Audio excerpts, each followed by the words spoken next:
Здравствуйте, дядь Бурящ. Дядь Бурящ. Степа, что за книжка у меня в руках? Азбука. Азбука, правильно. По этой книге в школе вы будете учить буквы. А сколько букв в алфавите русском? Ты знаешь? 33. 33.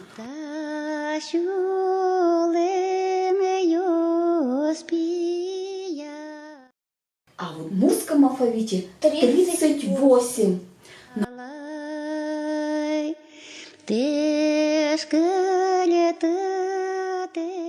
Опять букв больше.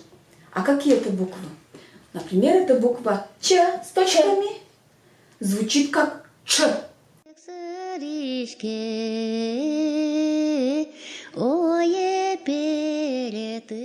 Чж.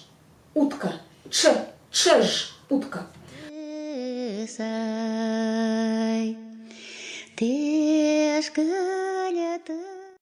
Ж с точками звучит как Дж.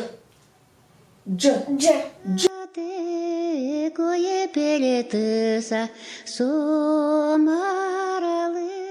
Джек. Джек. Джек. Стол.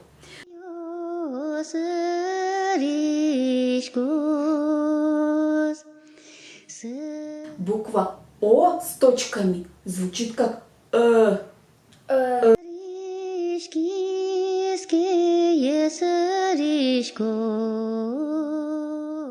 С. С. Дверь.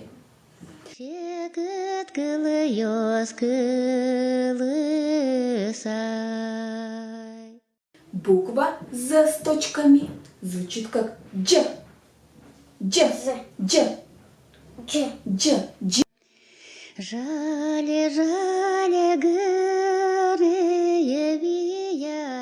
Дичь.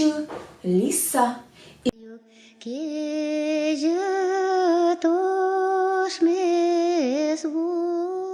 И буква И с точками.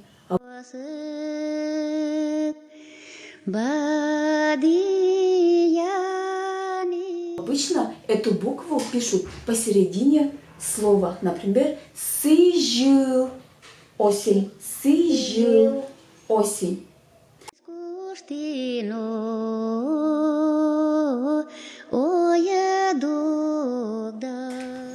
Ну что, Степа, ты помнишь, какие буквы мы сейчас изучали с тобой? Давай повторим. Ч. Ч. Чж. Чж. Утка. Дж. Дж. Джек. Джек. Стол. Стол. С. С. Дверь. Дверь. Дж. Дж. Дичь. Чичи. Лиса. Лиса. И. И. Сыжил. Сыжил. Осень. До новых встреч, наши друзья. До свидания. Дечего. Шара, шара,